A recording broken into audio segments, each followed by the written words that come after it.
আমরা স্টার্ট করি। সেখানে আমাকে সিপি বের করতে বলছে একটা কার্নোট সাইকেলে, যেখানে দুইটা টেম্পারেচার দিচ্ছে, সোর্সের টেম্পারেচার 223 আর সিঙ্গেল টেম্পারেচার হচ্ছে 23। এরপর বলা হচ্ছে ratio of expansion to compression is 1:2, working substance is 5 mole of gas. ওকে, আমরা কি জানি সিপি মাইনাস সিপি সমান সমান কি হয়? আর সিপি মাইনাস সিপি সমান সমান কি হয়? আর হয়। এতটুকু আমরা বুঝি, ভেরি গুড। আবার আমরা কি জানি সিপি ডিভাইডেড বাই সিপি কি হয়? আর হয়। এতটুকু আমরা জানি। আচ্ছা, এখন আমরা যদি একটা কাজ করি, আমরা যদি একটা কাজ, সরি আর না, গামা হয়, ভুলবশত আর লিখছি, গামা হয়। আমরা একটা কাজ করি, আমরা যদি কি করি, আমরা যদি সিভি বের করতে চাই, তাহলে সিভি সমান সমান আমরা পাবো সিপি ডিভাইডেড বাই গামা। এটা হবে সিভি। তাহলে সিভি হচ্ছে সিপি ডিভাইডেড বাই গামা। তো আমরা সিপি ডিভাইডেড বাই গামা সেটা এখানে বসাবো।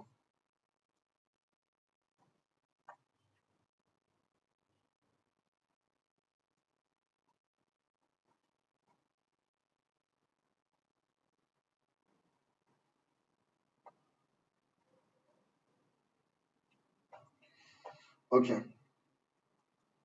আমরা এখানে পাবো গামা, এখানে পাবো গামা সিপি মাইনাস সিপি, আর এখানে পাবো হচ্ছে আর।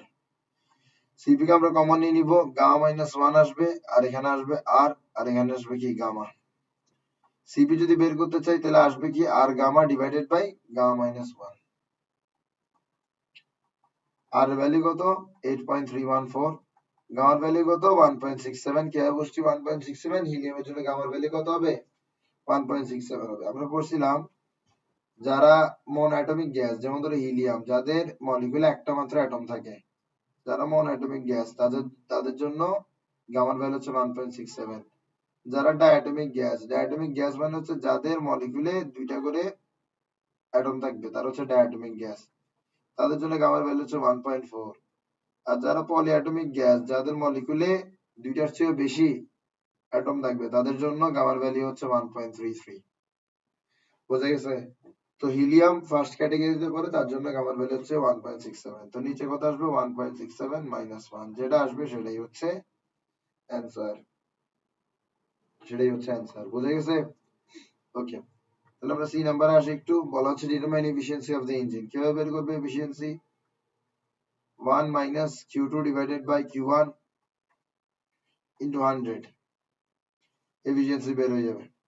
1 মাইনাস Q2 কত? 300, Q1 কত? 500 ইন্টু 100।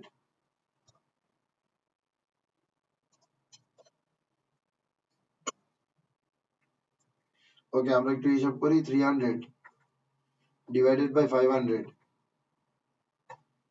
1 মাইনাস অ্যান্সার ইন্টু 100, তাহলে 40% আসতেছে। কত আসতেছে? 40%। ঠিক আছে, এবার বলা হচ্ছে এটা রিভার্সিবল কিনা। রিভার্সিবল হওয়ার শর্ত হচ্ছে Q2 ডিভাইডেড বাই Q1 সমান সমান T2 ডিভাইডেড বাই T1 হবে। ঠিক আছে, তাহলে আমরা Q2 ডিভাইডেড বাই Q1 করে দেখি।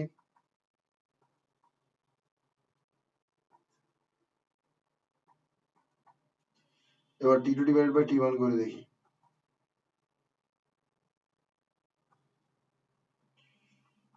আচ্ছা, এটাকে আমরা কেলভিনে কনভার্ট করব।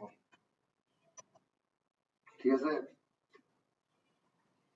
387, এটাকে কেলভিনে কনভার্ট করলে কিভাবে করতে পারি? এটার সাথে 273 যোগ করে দিব। 387 সাথে যদি 273 যোগ করি, তাহলে কিন্তু আমরা কেলভিনে পেয়ে যাব T2। তাহলে আমরা কেলভিনে কত পাচ্ছি?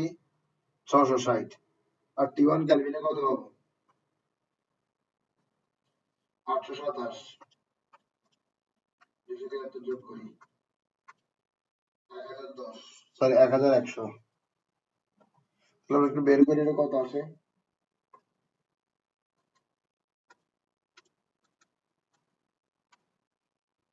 5 কত আসে? তার মানে কি Q2 by Q1 R T2 by T1 দুইটা মিলতেছে। যেহেতু দুইটা মিলতেছে, অবশ্যই অবশ্যই কি হবে? রিভার্সিবল হবে। বুঝছো? অবশ্যই অবশ্যই কি হবে? রিভার্সিবল হবে। ওকে,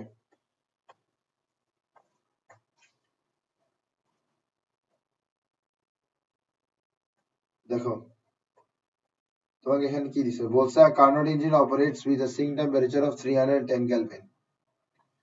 সিঙ্ক টেম্পারেচার কত 310 কেলভিন। এফিসিয়েন্সি কত এফিসিয়েন্সি হচ্ছে 40%। Calculate the source temperature T1 বের করতে হবে। ঠিক আছে আরেকটা কোয়েশ্চেন দিছে also state what adjustment would be needed to raise the efficiency to 80%। আচ্ছা এফিসিয়েন্সি 80% করার জন্য কি অ্যাডজাস্টমেন্ট দরকার ওটা তো আমরা পরে আছে আমরা প্রথমটা সলভ করি ক্যালকুলেট দ্য সোর্স টেম্পারেচার। তো এটা কিভাবে আসে 1 minus T2 divided by T1 into 100 এভাবেই তো এটা আসে ক্লিয়ার। তা আমাদের কি দরকার T1 দরকার ঠিক না। T1 কিভাবে পেতে পারি আমরা এটা ডিভাইডেড বাই কি করে দিব 100 করে দিব। এদিকে কি বাকি থাকবে 1 minus T2 divided by T1। আমি যেটা করব সেটা হচ্ছে T2 divided by T1 কে আমরা এদিকে আনবো আর ইটা বাই 100 কে আমরা ওদিকে নিয়ে যাবো তাহলে 1 minus ইটা বাই 100।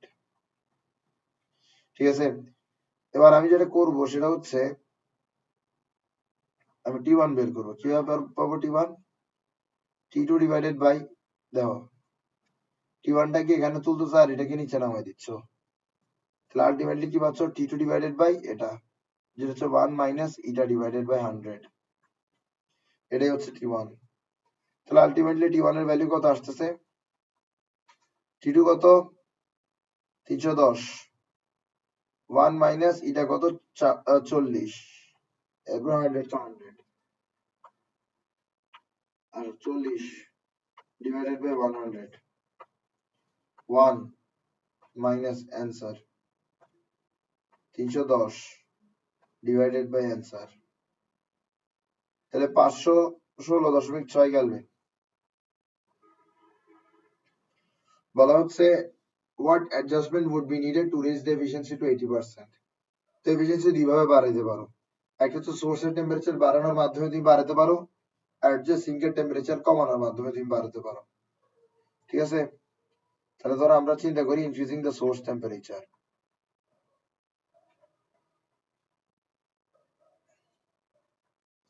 তো আমরা যেটা করব সেটা হচ্ছে আমরা এফিসিয়েন্সির ফর্মুলাটা লিখবো আগে। আমরা কি বের করতে যাচ্ছি আমরা বের করতে যাচ্ছি যে সোর্স টেম্পারেচারকে কত করলে এফিসিয়েন্সি 80 পাওয়া যাবে। এটার জন্য আমরা এফিসিয়েন্সি ডিরেক্ট 80% বসাই দিব যেহেতু আমরা সোর্স টেম্পারেচারটা কতটুকু বাড়াতে হবে এটা বের করতে যাচ্ছি তাই বলে আমরা আগে বের করব 80% এ সোর্স টেম্পারেচার কত হইতে হবে 80% এ সোর্স টেম্পারেচার যত হইতে হবে ওটা বের করব এবং ওইটা থেকে বিয়োগ করব আমাদের যত টেম্পারেচার সোর্স টেম্পারেচার আছে সেটা। ঠিক আছে এরপর আমরা পার্থক্য দেখে বুঝতে পারবো কি পরিমাণ কমাইতে হবে কি পরিমাণ বাড়াইতে হবে। ঠিক আছে ওকে সোর্স টেম্পারেচার T1 হ্যাঁ তো T1 টা আমি বের করতে যাচ্ছি তাহলে T2 হচ্ছে সিঙ্ক টেম্পারেচার কত সিঙ্ক টেম্পারেচার হচ্ছে আচ্ছা সিঙ্ক টেম্পারেচার দিছে 310 তাহলে সিঙ্ক টেম্পারেচার আমরা 310 রাখবো সোর্স টেম্পারেচার আমরা বসাবোই না আমরা দেখবো যে 80% এর জন্য সোর্স টেম্পারেচার কত আসে আমাদের সোর্স টেম্পারেচার কত 516 এবার 80 জন্য যত লাগবে সেটা কি পাওয়ার জন্য কি পরিমাণ বাড়াতে হবে সেটা আমরা বিয়োগ করে বের করে ফেলতে পারবো ঠিক না। তাহলে আমরা আগে T1 এর একটা ইকুয়েশন বের করার চেষ্টা করি এখান থেকে এটা ডিভাইডেড বাই 100 সমান সমান 1 minus T2 divided by T1 T2 divided by T1 সমান সমান 1 minus eta divided by 100। ঠিক আছে কি বের করতে যাচ্ছি আমরা T1 বের করতে যাচ্ছি ঠিক না তাহলে T1 সমান সমান কি T2 divided by 1 minus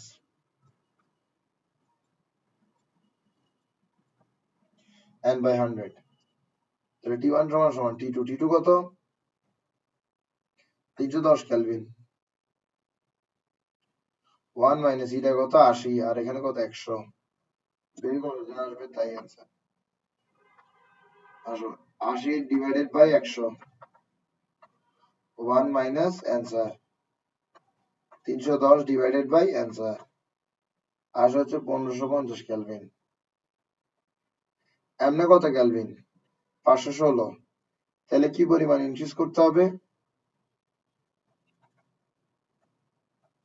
1550 minus 516, এই পরিমাণ ইনক্রিজ করলে এফিসিয়েন্সি কত হয়ে যাবে? 80% হয়ে যাবে। ঠিক আছে, এবার আমরা আরেকভাবে করতে পারি, সেটা হচ্ছে ডিক্রিজিং সিঙ্ক টেম্পারেচার।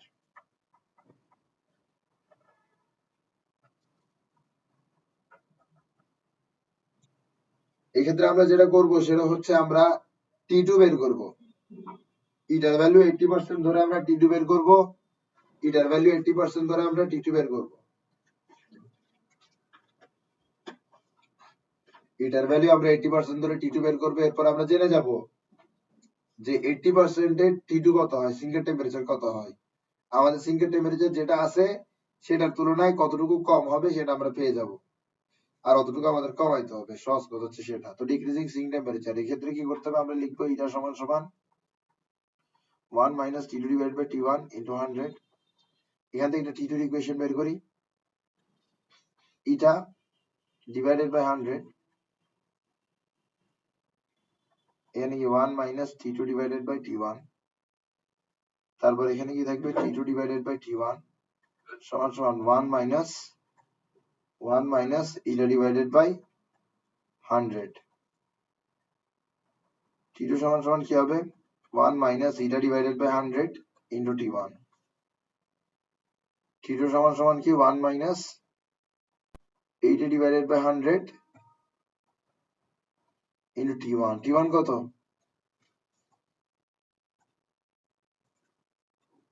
T1 কত? T1 হচ্ছে 516.6। তাহলে আমরা কত পাচ্ছি এখানে? 80 divided by 100, 1 minus answer into 516.6, 103.32 kelvin. তাহলে কি পরিমাণ কমাতে হবে? 310 থেকে 103.32 কি পরিমাণ কমাতে হবে এটা আমরা পেয়ে যাব। আচ্ছা, আমরা একটু রিপিট করি। প্রথমে আমাদেরকে জিজ্ঞেস করা হয়েছে ক্যালকুলেট দ্য সোর্স টেম্পারেচার। আমরা সোর্স টেম্পারেচার বের করব, অর্থাৎ T1 বের করব। তাহলে T1 এর একটা ইকুয়েশন বানালাম। এখানে আমাকে এফিসিয়েন্সি দিছিল 40। যখন এফিসিয়েন্সি 40 ছিল তখন সোর্স টেম্পারেচার ছিল এত, সিঙ্ক টেম্পারেচার ছিল এত।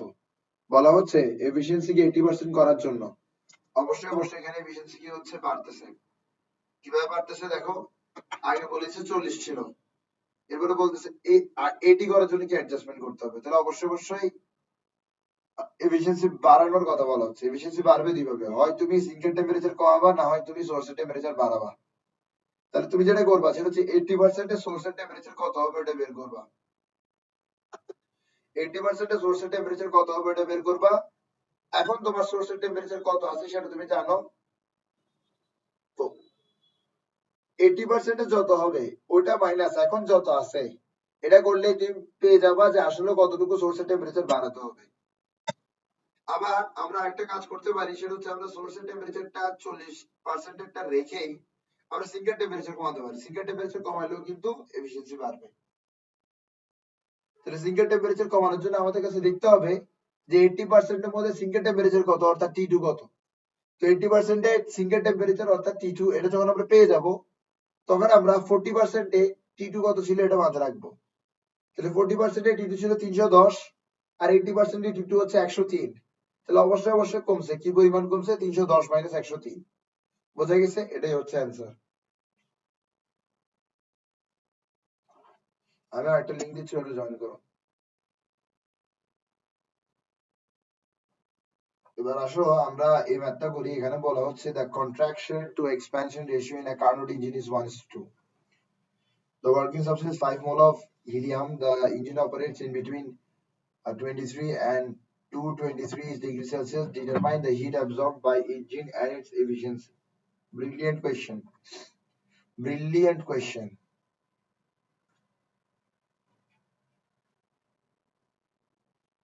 আমরা কার্নো ইঞ্জিন কিরকম, কার্নো সাইকেল কিরকম, কার্নো সাইকেল দেখতে কিছুটা এরকম। কার্নো সাইকেল খুব সুন্দর করে রাখছিলাম কিছুক্ষণ আগে, ওটাই তুলে নিয়ে আসি। এই তো এটা এটা এটা হচ্ছে যে আমার আঁকা one of the best Carnot cycle. ওকে,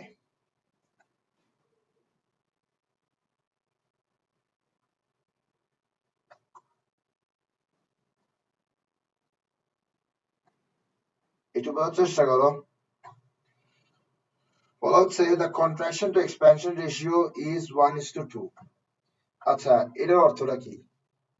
ধরো এখানের মধ্যে প্রেসার হচ্ছে P1, ভলিউম হচ্ছে V1, আর এখানের মধ্যে প্রেসার হচ্ছে P2, ভলিউম হচ্ছে V2।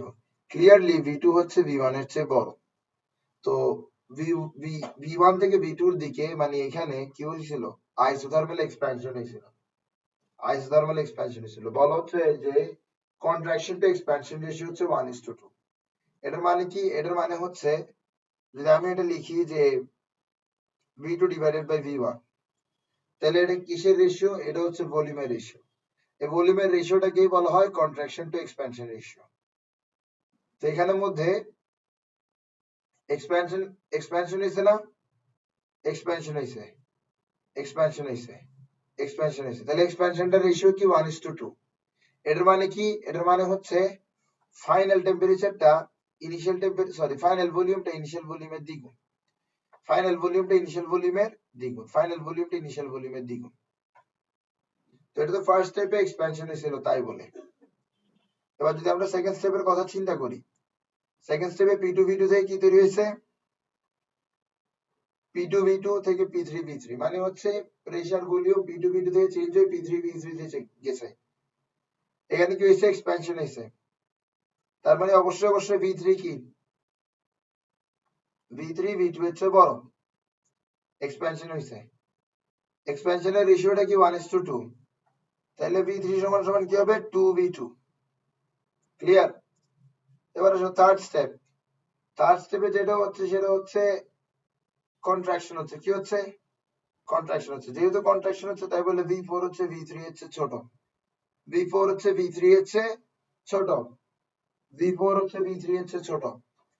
তো V4 V3 এর চেয়ে ছোট, তাহলে V4 কি হবে? V4 হবে V3 এর অর্ধেক। বুঝছো 1:2 মানে কি?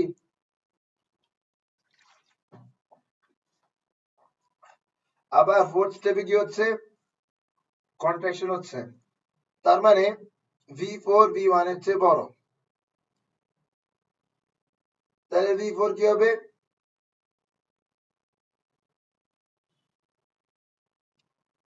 V4 কি হবে? 2V1।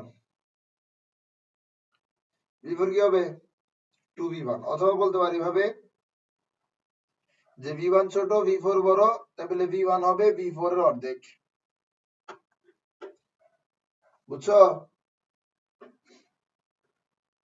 তুমি কি বুঝতে পারতেছো যে 1:2 রেশিওটার মানেটা কি? Very good. মানে তুমি এক্সপেনশনের ক্ষেত্রে বুঝবা যে পরেরটা 2 হবে, আগেরটা 1 হবে। ঠিক আছে? চাকরিটা হোক, আশা করি বুঝছো। যদি না বুঝো তাহলে এই অংশটা একটু রিপিট করে রেকর্ডিং থেকে। ঠিক আছে? এরপরে বলা হচ্ছে যে 5 মোল হিলিয়াম কাজ করছে। আচ্ছা, তোমার এখানের মধ্যে সিঙ্ক হচ্ছে 23°C আর সোর্স হচ্ছে 223°C। Heat absorbed by engine in and its efficiency. Heat absorbed by engine. আচ্ছা, ইঞ্জিন হিট অ্যাবজর্ব কখন করে? আইসোথার্মাল এক্সপ্যানশনে হিট অ্যাবজর্ব করে। আইসোথার্মাল এক্সপ্যানশনে হিট অ্যাবজর্ব করে। আমরা পড়ছিলাম যে আইসোথার্মাল প্রসেসে হিট অ্যাবজর্ব সমান সমান হচ্ছে nRT ln VF by VI। তো এখানের মধ্যে n এর মান কত? n এর মান হচ্ছে 5। n এর মান কত? n এর মান হচ্ছে 5। আর এর মান কত? 8.314। এই যে সোর্স টেম্পারেচার কত? 223। অবশ্যই 223 আমরা লিখতে পারি না, আমাদের কাছে 223 কে লিখতে হবে ক্যালভিনে। 223 এর সাথে 273 যোগ করবো, ক্যালভিন পেয়ে যাবো 496 ln VF by VI। VF by VI, VF কে V2 আর VI। ঠিক আছে? এখানের মধ্যে VF কোনটা? V2। আর VI কোনটা? V1। ঠিক না? ওকে, তো এখানে ভি টু কি 2v1, তাহলে আমরা যেটা করতে পারি সেটা হচ্ছে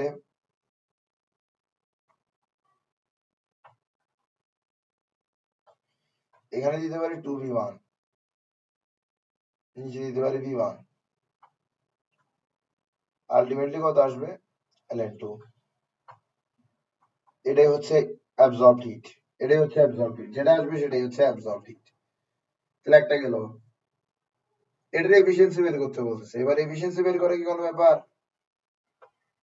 কার্নো ইঞ্জিন একটা রিভার্সিবল ইঞ্জিন, তাই বলে আমরা এফিসিয়েন্সি কিভাবে বের করবো, 1 - T2 / T1 × 100, 1 - T2, T2 কত 223, সরি 23, শুধু 23, তাহলে 23 কে ক্যালভিনে নাও, 23 ডিগ্রি সেলসিয়াস কি T2, তাহলে এটা কি ক্যালভিনে নিলে কত হয় 296। T1 কত, T1 কত, T1 হচ্ছে T2 হচ্ছে 23 আর T1 হচ্ছে 223,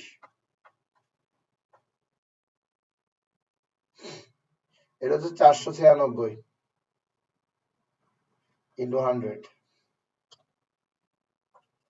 আচ্ছা, 296 ভাগ 496, 1 মাইনাস অ্যান্সার ইন্টু 100, কত হয় 40.32%। বোঝা গেছে?